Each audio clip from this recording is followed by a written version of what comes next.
La semana pasada estuvimos hablando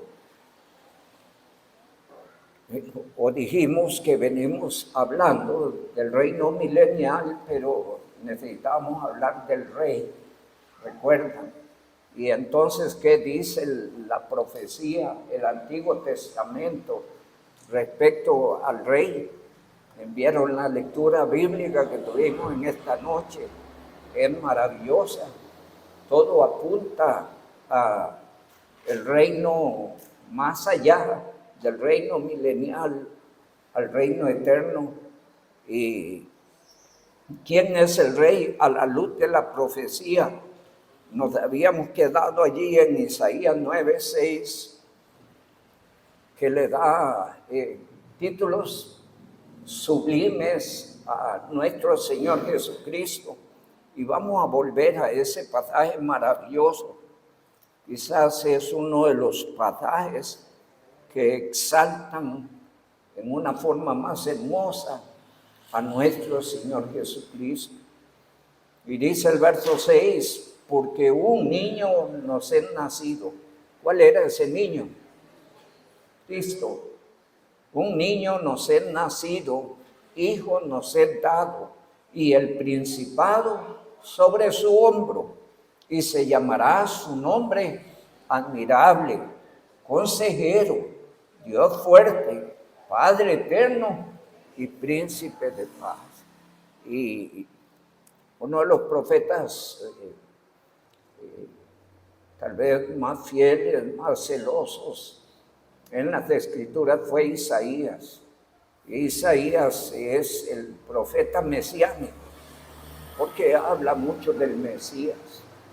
Y una de las más hermosas descripciones que se dan respecto a Jesucristo está en Isaías 9:6. Pero también la Biblia lo presenta como el Hijo del Hombre, porque Cristo es verdadero Dios y verdadero hombre. Y a veces son cositas difíciles de entender. Tal vez vamos a 1 Timoteo capítulo 3, porque esto es un misterio que Dios ha querido revelar. 1 Timoteo 3, verso 16, leímos la semana pasada. E indiscutiblemente grande es el misterio de la piedad. Y empieza de la siguiente forma. Subraye el primer nombre que aparece, la primera palabra. ¿Qué dice? Dios fue manifestado en carne. Allá podemos, antes de continuar, recordar Filipenses 2:6, porque dice, el cual siendo en forma de Dios, no estimó el ser igual a Dios como cosa a que aferrarse, sino que se despojó a sí mismo, tomando forma de siervo y hecho semejante a los hombres, se humilló y fue obediente hasta la muerte y muerte de cruz. ¿Quién? Dios. Se humanizó. Gracias a Dios, porque así fue, porque si no, no tendríamos ninguna posibilidad. ¿Sí? Ese es un tema muy profundo a lo largo de las Escrituras sobre Jesucristo. Jesucristo es el pariente suficiente que podía rescatarnos. Hay que estudiar allá un poquito y remontarse al Pentateuco, ¿verdad?, que hace referencia de esto. Nosotros fuimos vendidos al pecado, fuimos hechos siervos, esclavos, y nosotros no podemos rescatarnos a nosotros mismos. Pero sí podía hacerlo un pariente que fuera suficiente. ¿En qué sentido? Bueno, que pagara la deuda sin afectarse él. Y esto solo lo pudo hacer Cristo, nadie más. Y Dios lo determinó. Ya eso será otra enseñanza. Pero la Biblia habla de la grandeza de Cristo. Cristo es exaltado allí en Isaías 9:6 de una forma maravillosa. Y la palabra del Señor dice en 1 Timoteo, capítulo 3, verso 16, dice: e indiscutiblemente grande es el misterio de la piedad.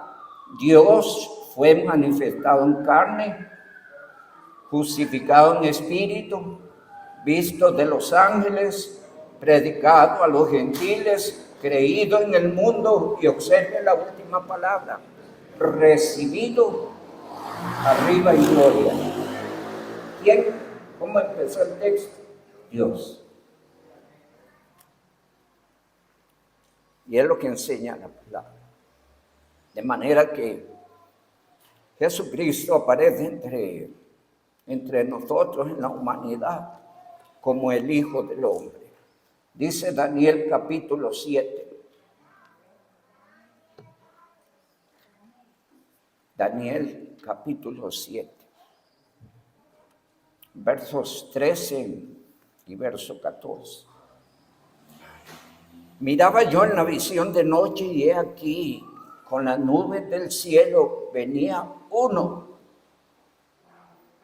como hijo de hombre, que vino hasta el anciano de días y le hicieron acercarse delante de él y le fue dado dominio, gloria y reino para que todos los pueblos, naciones y lenguas le sirvieran. Su dominio es dominio eterno, que nunca pasará, y su reino uno, que no será destruido. Y es un pasaje maravilloso. Y caminamos ahí, ¿verdad? Cosas que un día este mundo, esta tierra, esta humanidad vivirá. Pero antes de eso, nosotros nos vamos con Cristo. Y nos preparamos para irnos con Cristo. El salvo está listo para irse con Cristo.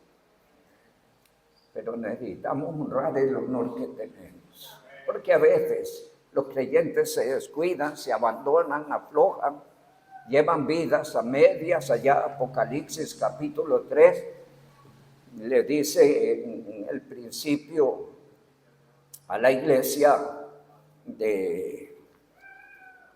vamos allí, Apocalipsis 3, para que veamos allí el descuido. A la iglesia de Sardis, a veces vivimos en la presunción de que todo está bien, de que todo no pasa nada. Y nos vendemos esa idea nosotros mismos. Antes de leer ahí, les recuerdo tal vez Jeremías 17, versos 9 y 10, donde dice: engañoso es el corazón más que todas las cosas, y perverso, ¿quién lo conocerá? Yo, Jehová, que escudriño la mente y el corazón para dar a cada uno según sean sus obras. Y entonces a veces nuestro corazón nos engaña, nos vende la idea, todo está bien, y eres infiel, no oras, no lees la Biblia, no testificas de Cristo, no le sirves al Señor, no vas a la iglesia, y todo está bien. Engañoso es el corazón más que todas las cosas. Y entonces le dice el Señor allí en la iglesia de Sardis, capítulo 3 de Apocalipsis, versos 1. Escribe al ángel de la iglesia en Sardis, el que tiene los 7 espíritus de Dios y las 7 estrellas, dice esto: yo conozco tus obras, que tienen nombre de que vives y estás muerto. La idea de ese texto es la misma de Efesios 5:14. Levántate tú que duermes y te alumbrará Cristo. Es lo mismo que dice, está describiendo un estado espiritual decadente. Y yo quiero personalizar, tal vez, preguntar directamente: ¿Está usted creciendo en Cristo? ¿Esforzándose en Cristo? ¿O apenas respira? ¿O va para atrás? ¿Cuál es la idea? Siempre digo esto, hay dos personas que conocen esa realidad, y uno es Dios y el otro es usted mismo. La palabra del Señor dice en el verso número 2, un consejo del Señor: sé vigilante, y afirma las otras cosas que están por morir.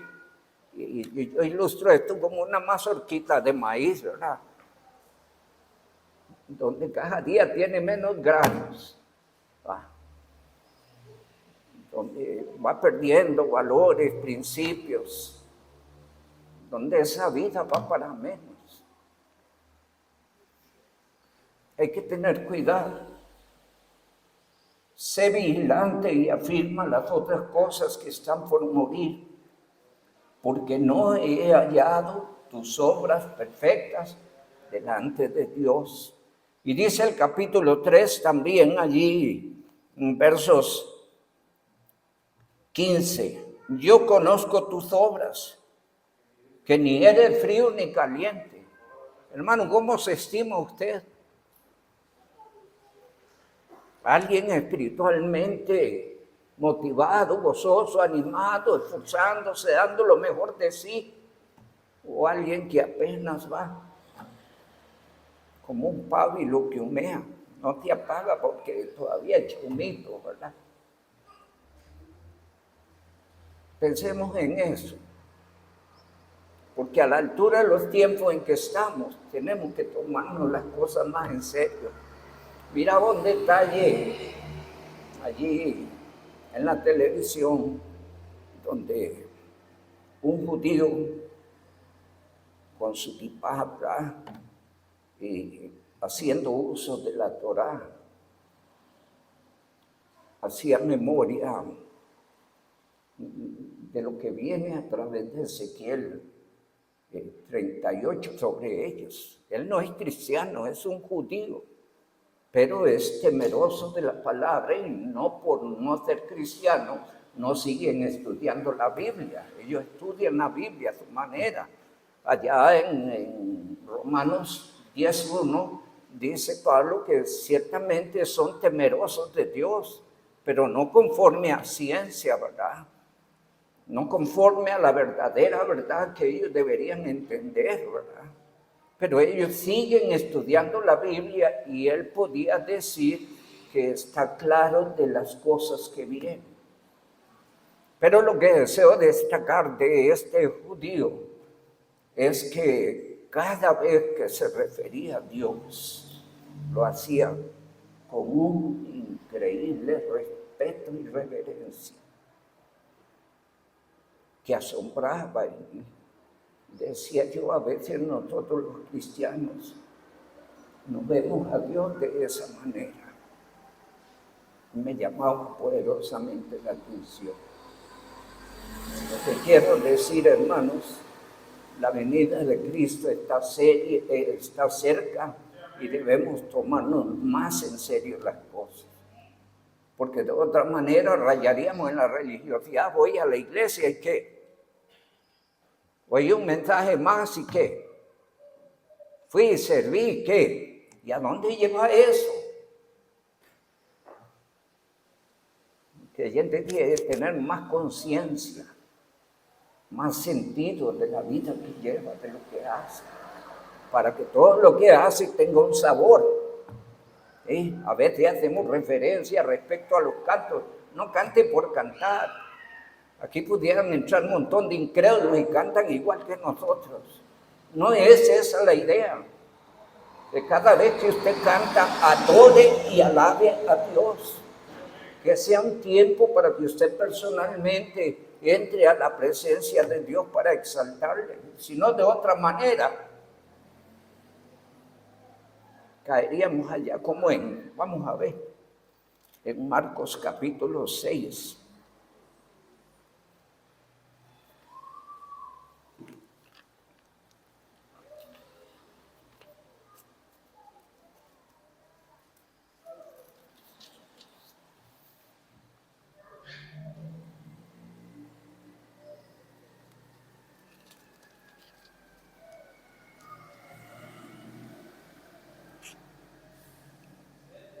Marcos capítulo 7, verso 6.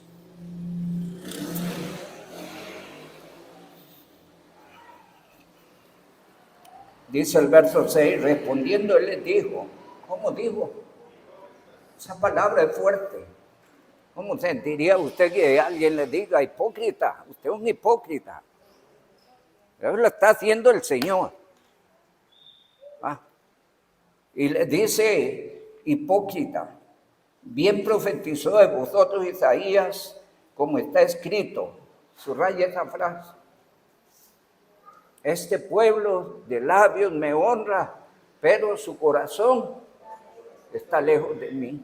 Eso equivale a que nosotros hagamos toda la mecánica evangélica en un culto sin que nuestro corazón se dé cuenta de nada o sienta nada o no tenga conciencia de lo que se hace.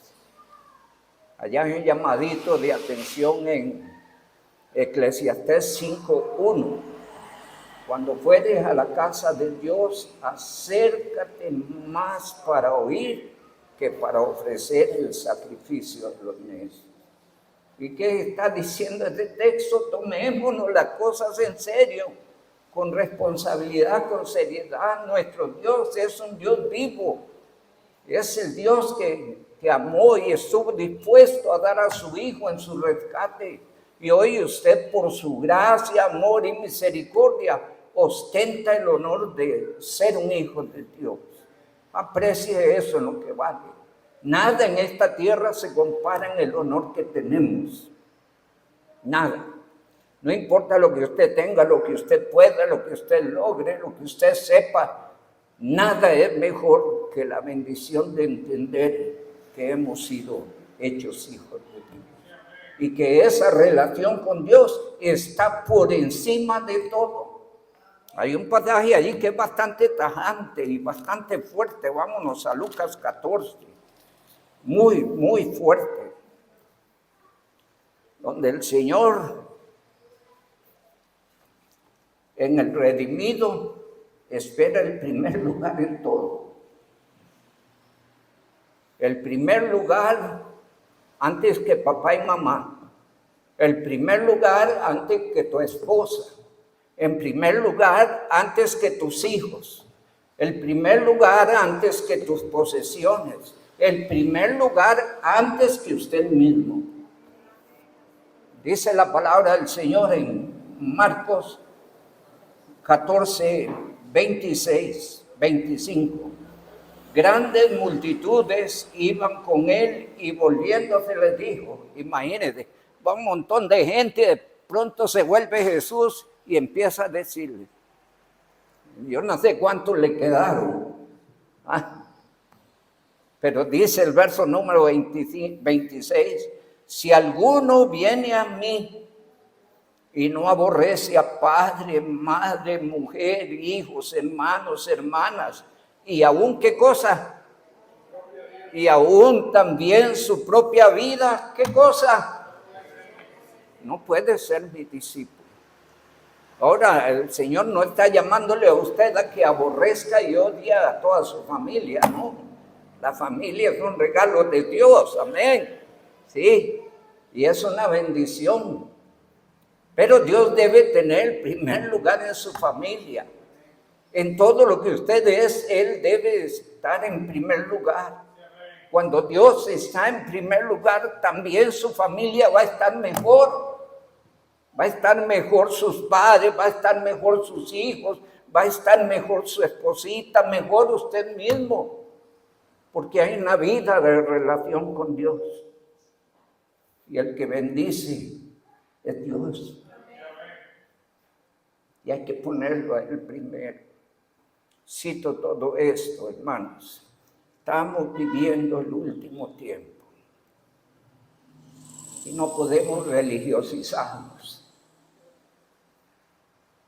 Debemos volver al amor y al temor de Dios. A una vida que corresponde. A una vida dispuesta a darse para su gloria. A una vida dispuesta a testificar. Que el mundo sepa de quién soy, para quién vivo.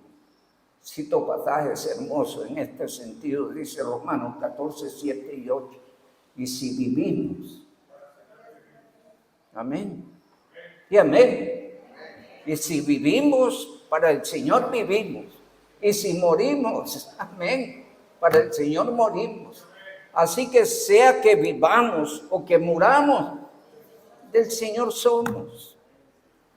Dice 2 Corintios 5:15, y por todo murió para que los que viven, hermano, para que los que viven ya no vivan para sí, sino para aquel que murió y se entregó por ellos. También dice Gálatas 2:20, con Cristo estoy juntamente crucificado, y ya no vivo yo, mas ahora vive Cristo en mí. Necesitamos hacer conciencia de esto, y creo que como pastor es mi sagrado deber despertar, porque usted debe vivir para aquel que le redimió. No podemos pagar. ¿Cómo podríamos pagar?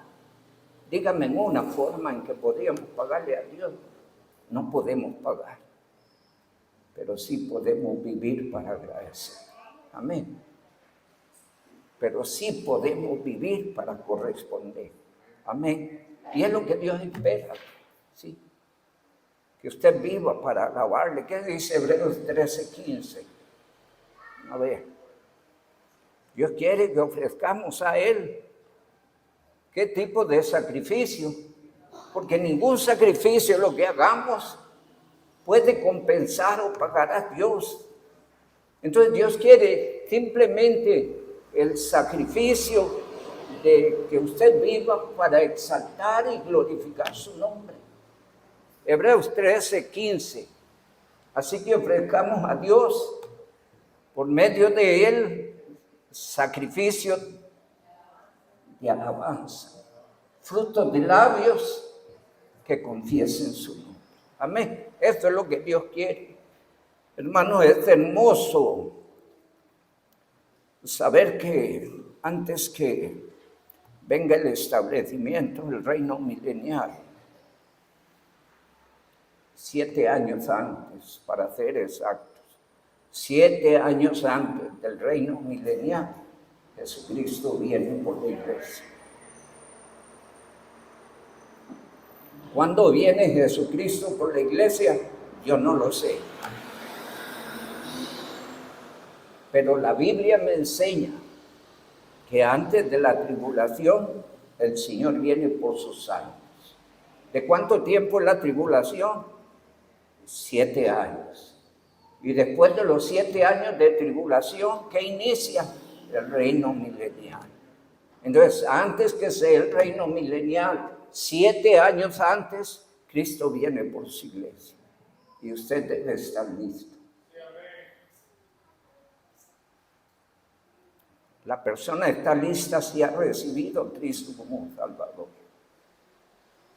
Pero se espera que el salvo esté viviendo a la altura de ese momento. Dice el Señor, erguíos, levantad vuestra cabeza, porque vuestra redención está cerca. Así es que tomémonos en serio las cosas. Mira cuán en serio se tomó Jesucristo nuestra salvación. Allá en el trono de la gloria, siendo adorado, alabado, exaltado, miró a nuestra miseria y nos amó. Y Él sabía que si Él no venía y se humanizaba, nosotros todos terminaríamos en la condenación. Porque la paga del pecado es ¿cuál? Mas el mismo texto dice, mas la dádiva de Dios es vida eterna en Cristo. Y entonces, hermanos, hay que apreciar esa inmensa bendición. El milenio, amados hermanos, tiene propósitos hermosos. Dentro de los propósitos hermosos de Dios en el reino milenial de Cristo, sobre todas las cosas es reivindicar a Israel ante todas las naciones, porque Israel desde sus orígenes ha tenido problemas con todos los pueblos de alrededor. Es una tierra que Dios les dio. Dios les dio, de acuerdo a las fronteras que corresponden, las fronteras que Dios les estableció a ellos es desde el Gran Mar o el Mar Mediterráneo hasta el gran río Éufrates. Esos son los límites del territorio.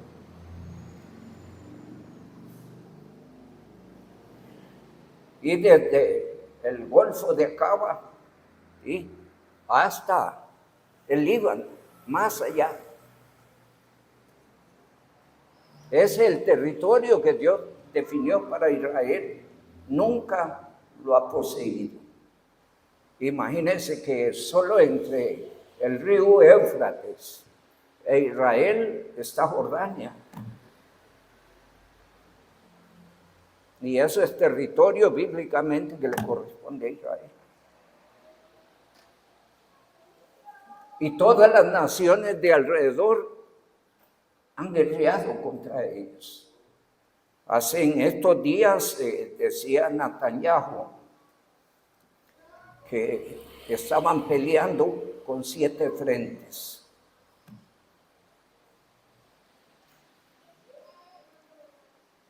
Naciones de todos lados atacándonos. Solo la misericordia de Dios les ha protegido.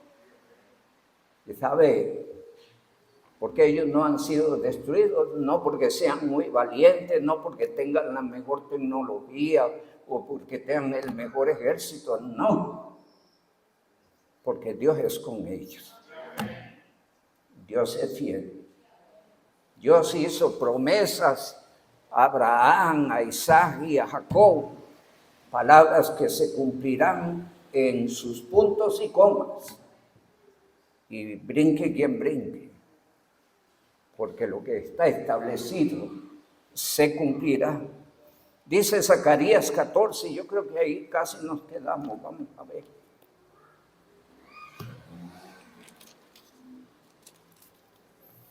Zacarías capítulo 14, versículos 1 al 11.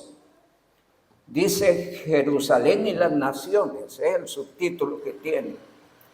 Recuerde esto, uno de los propósitos de Dios en el reino milenial de Jesucristo es reivindicar a Israel ante los ojos de las naciones. Dice el verso 1, he aquí, el día de Jehová viene, y en medio de ti serán repartidos despojos, porque yo reuniré a todas las naciones para combatir contra Jerusalén. Y la ciudad será tomada y serán saqueadas las casas, violadas las mujeres, y la mitad de la ciudad irá en cautiverio, mas el resto del pueblo no será cortado de la ciudad. Después saldrá Jehová y peleará con todas aquellas naciones como peleó en el día de la batalla. Ese es un versículo que tiene paralelo con Apocalipsis 19 y que tiene que ver con la segunda venida de Cristo, cuando se reúnen las naciones para guerrear contra el Cordero y serán derrotados. Mas dice la palabra del Señor, verso 3, después saldrá Jehová y peleará con aquellas naciones como peleó en el día de la batalla. Y observe este detalle. Y se afirmarán sus pies en aquel día sobre el monte de los olivos. Yo tuve la bendición junto con el hermano Francisco y Juan Alfaro de hospedarnos en el monte de los olivos. Allí había una casa para huéspedes, especialmente turistas cristianos. Entonces, sobre ese monte el Señor va a poner sus pies, y ese monte, en ese momento se produce un gran sismo cual no lo ha habido, y el monte se parte a la mitad. Dice la palabra del Señor: y se afirmarán sus pies en el monte, en aquel día, sobre el monte de los Olivos que está enfrente de Jerusalén. Desde ahí veíamos nosotros los muros de Jerusalén.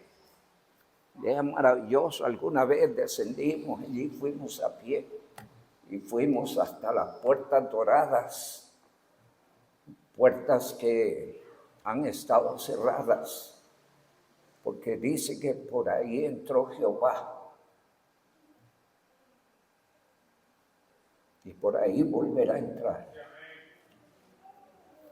Dice la gloriosa palabra de nuestro Dios: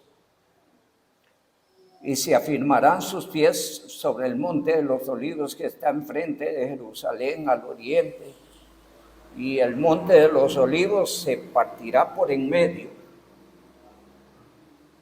hacia oriente y hacia occidente, haciendo un valle muy grande, y la mitad del monte se partirá hacia el norte y la otra mitad hacia el sur.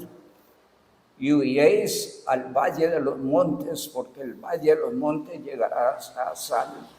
Huiréis de la manera que huiste a causa del terremoto en los días de Usías, rey de Judá. Y subraye esto: es una referencia en Apocalipsis 19 de la venida de Cristo con sus santos. Dice la palabra: y vendrá Jehová mi Dios, y con él todos sus santos. Eso era una escena increíble. Hace algunos años prediqué aquí un mensaje que se llamaba Espectáculo de Gloria, porque en su primera venida fue un espectáculo de tristeza, dolor y vergüenza, de humillación. Su segunda venida no será así. Y el mensaje se llamaba Espectáculo de Gloria. No sé cuánto, tal vez, no sé, 20 años, por ahí se puede, no sé. Y dice la palabra del Señor, verso 6. Y acontecerá en aquel día que no habrá luz clara ni oscura. Será un día en el cual es conocido de Jehová, que no será ni de día ni de noche, pero acontecerá que al caer la tarde habrá luz. Acontecerá también en aquel día que saldrán de Jerusalén aguas vivas, y la mitad de ellas hacia el mar oriental, y la otra mitad hacia el mar occidental, en verano y en invierno. Y Jehová será rey sobre toda la tierra. En aquel día Jehová será uno, y uno su nombre. Esto hace referencia a 1 Corintios capítulo número 15, allí donde dice la palabra del Señor. Hace una referencia hermosa.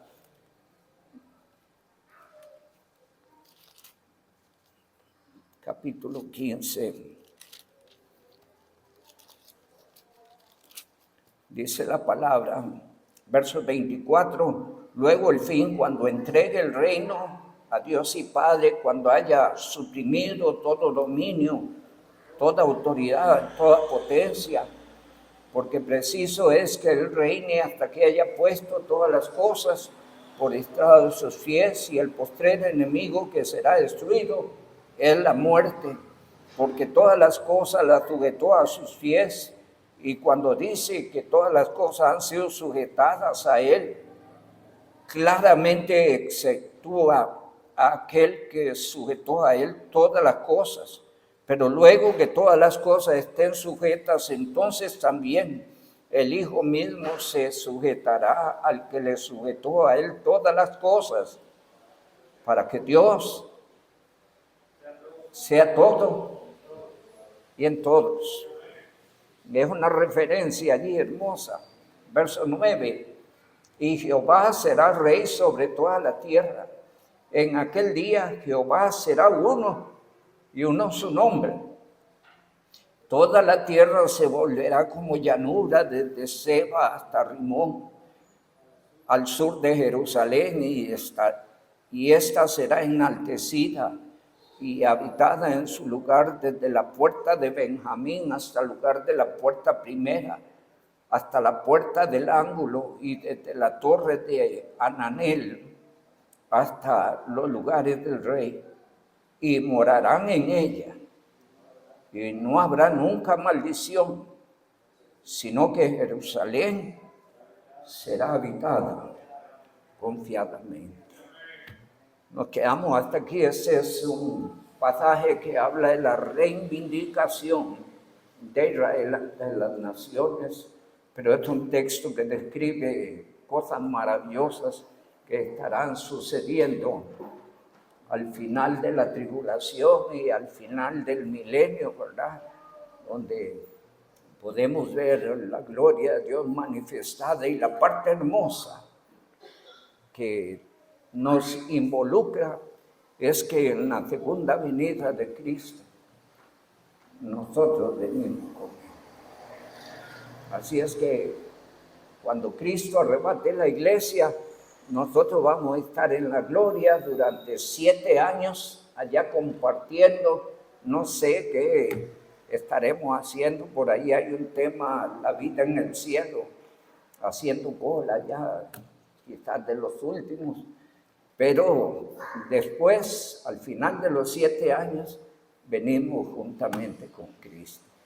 Quitamos todas estas cosas, esperamos que esto traiga gozo a su corazón, le motive a una vida de excelencia delante del Señor, le ayude a romper con cosas que le estén estorbando espiritualmente.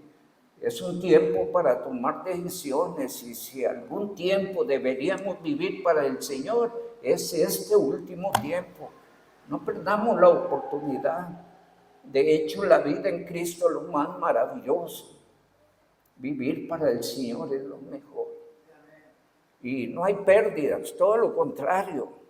Los tiempos de mayor bendición en todo sentido sobre la vida del creyente, los tiempos cuando tiene una mejor relación con Dios. Será asunto de fe y confianza en Dios. Que el Dios Altísimo le siga bendiciendo. Gracias.